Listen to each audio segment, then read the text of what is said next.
In our culture, the angry woman is an archetype, fueled by a chronic cultural imbalance. Many women sense this imbalance intuitively, but the deeper reason for their anger is almost always overshadowed by surface-level issues, most notably the issue of bad men. Bad men are the supposed reason why women are so angry. But when we look under the surface, we see that bad men are merely extreme caricatures, symbols of the real reason women are angry. Instead of seeing the bigger picture, women get caught in a projection, blaming not only bad men, but just about any man who's willing to open his big, stupid man mouth. There is nowhere this is demonstrated more eloquently than in the infamous discussion between Kathy Newman and Jordan Peterson. Kathy spends almost the entire interview making false assumptions and misunderstanding Jordan's opinions and his overall personality. This is a projection because she is actually the one exhibiting the rude and judgmental beliefs that she's accusing him of. He senses this and laughs, perhaps realizing that the whole interview has nothing to do with him. Kathy is essentially shadowboxing herself. It doesn't take a genius to see this, and people around the internet have thoroughly roasted her already. That's not my interest here. There's something that slips through the cracks in this discussion. At one point in the interview, Kathy actually makes an important point. Is it not desirable to have some of those female traits you're talking about? I'd say that's a generalization, but you've used the words female traits. Is it not desirable to have some of them at the top of business? I mean, maybe there wouldn't have been a banking crisis. They don't predict success in the workplace. Why are they not desirable at the top of feminine traits? Why are they not desirable at the top of business? It's hard to say. She highlights a realm that Jordan Peterson never focuses on. He never focuses there because it goes beyond the mind, beyond the limits of academia. Kathy's question pokes at the foundation of our societal bias around what is valuable. She finds Jordan Peterson's blind spot, which is the realm of feminine wisdom. But instead of getting the upper hand in this debate, hurling related questions that he wouldn't be able to answer, she fails to recognize the opportunity and fumbles on, trying to prove that Jordan Peterson is just another bad man. Meanwhile, in reality, Jordan Peterson is not a smug bigot trying to take away Kathy's rights. He's actually just a brainy guy who's super annoyed by the glaring blind spots of woke culture. Kathy is angry because her culture has devalued the feminine itself, and by extension, her. She finds herself fighting with a man on a public stage trying to wrestle out of him the idea that she is equal. Literally the most disempowering thing a woman could spend her time on. And while these two are not dating, this conversation is a microcosm of heterosexual relationships all over the world. Angry women think that their men must agree with them, side with their logic. Men resist, not because they hate women's values, but because they can't side with something that's technically irrational. Kathy's arguments are factually incorrect, but the real threat to women is not men's disagreement with them. It's men's unawareness of our needs and their inability to meet them. Angry women are having a biological reaction to a perceived survival threat. And while this situation is technically safe, in Kathy's mind, Jordan Peterson is encouraging his brutish male audience to go further down the path of ignorance, and we already know what bad men are capable of. But she doesn't realize what she's really been robbed of. Something that would make her forget all about the goddamn gender pay gap. Kathy, and so many other women, are missing the forest for the trees, and thus have no idea why they're overcome with madness. Sometimes at night, when he comes to me, I imagine myself splitting his fat, bald head with a great large axe. It's just a feeling that comes over me many times a day. A feeling of expectation, hungering. It's a plague of our time. I would venture to say that half the women in London are affected. It stems from an overactive uterus. Interesting. We've come a long way with female madness. It's no longer considered a mental illness curable via orgasm. We'll get back to that later. Instead, we now see the fact that bad men are actually bad. Who knew? Maybe there's a legit reason for all of this rage. But the root of the truth, as always, still evades public thought. Women are angry because they don't get to be women. Modern feminists become defensive at the very idea of femininity being feminine at all. They insist that women can do anything men can do. They emphasize that women are smart, good at math and science, not overly emotional. They often resist the idea that they're skilled at nurturing, listening, and being receptive. These qualities make them feel pigeonholed, trapped in a 1950s reality show that just won't end. But an equally scary reality show is on the horizon, one in which we neuter ourselves in the name of progress. What feminists are not always aware of is that they themselves resist femininity because it has been devalued by their culture.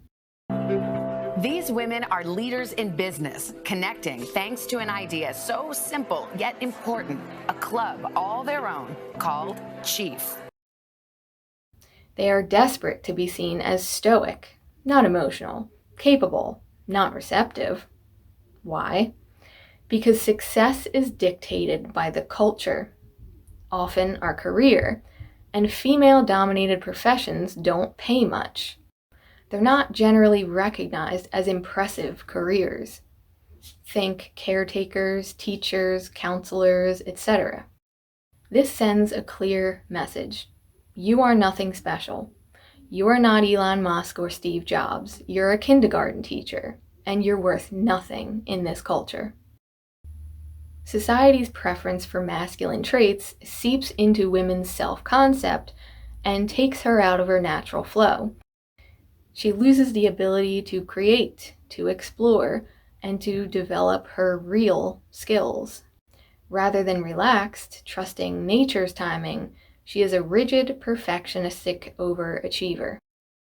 This programming brilliantly puts women in the grip of their animus, the unconscious male force within them. This is where the inner war begins.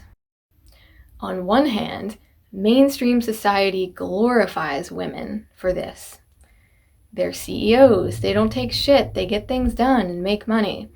But when a woman's toxic productivity fuel inevitably runs out, she goes mad.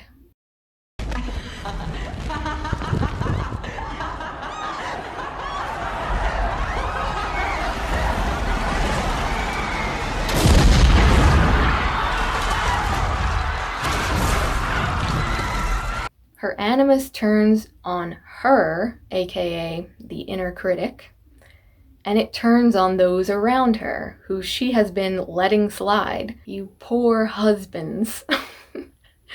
She aggressively points out everyone's flaws with stunning accuracy. She rampages on a path of destruction, a bit like those of bad men. And then, society abandons her. They only wanted her for her production. They only wanted what was useful and profitable from the animus.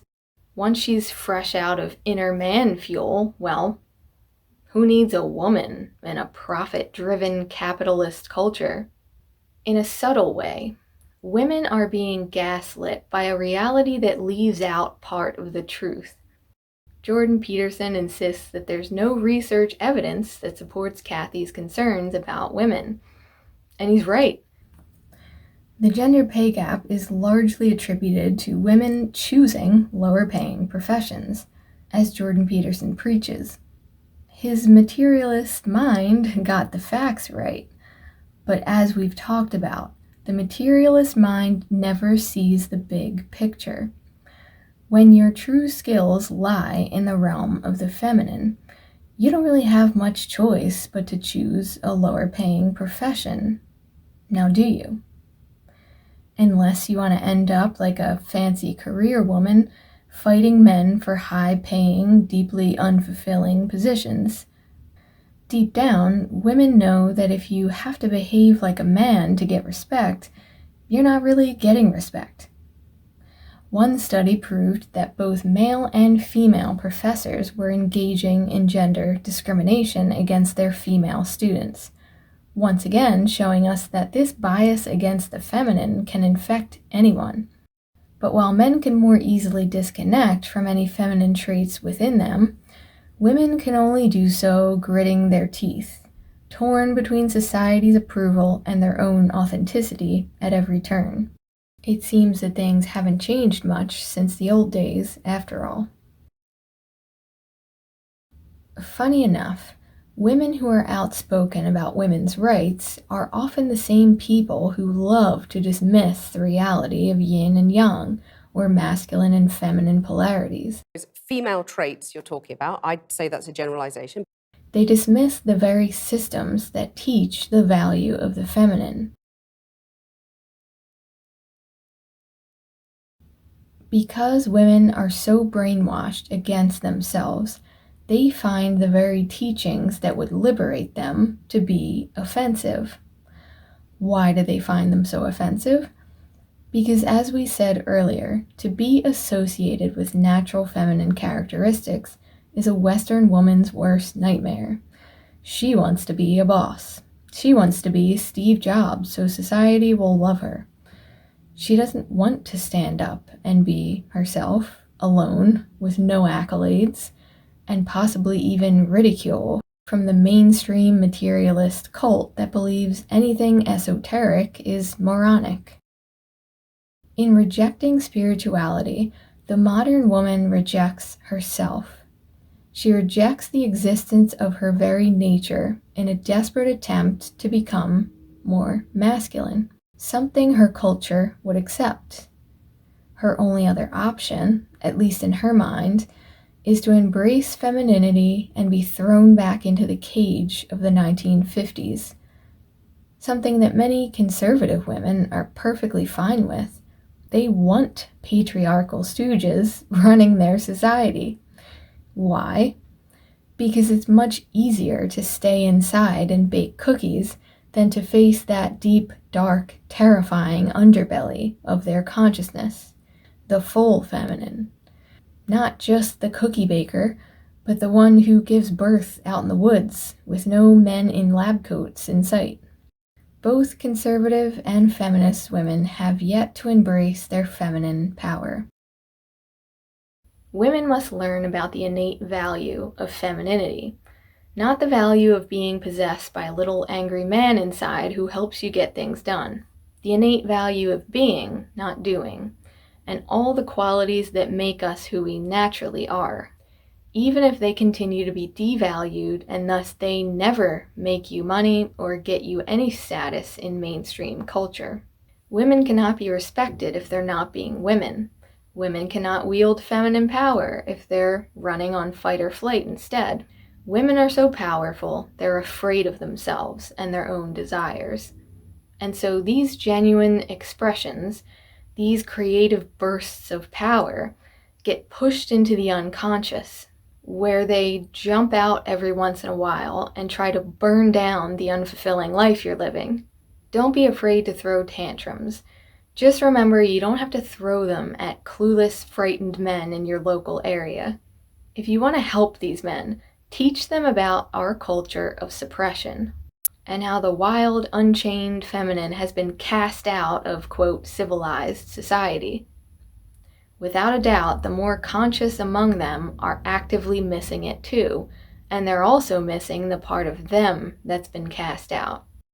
So the question arises, how do women stop being so angry and start getting what they want? Some resources for women to get started in this integration process. For a more esoteric understanding, reading books like Meeting the Mad Woman, Women Who Run with Wolves, The Ravaged Bridegroom, and probably countless other Jungian classics. For a more modern, practical approach, following people like Kelly Brogan, Kasia Urbaniak and Kim Anami is a good start too. Women's offering to society is often qualitative, not quantitative. In other words, it provides quality of life, not necessarily stuff or physical goods to make money off of. This is why feminine style creation isn't usually welcome in capitalist workplaces, but that's a topic for a future episode. So those Victorian doctors who believed female madness could be cured via more orgasms, those nutty patriarchs were actually correct. The creative force that's being blocked in the name of practicality and productivity is the same force as sexual energy. Western society has a lot to learn about femininity and its supposed mysterious creative power. The fact that things can be created and accomplished without the mind and without physical force shows just how deeply we've maimed ourselves of our feminine potential, our pleasure, our creative capacity, and our quality of life. That's a pretty legit reason to be pissed off.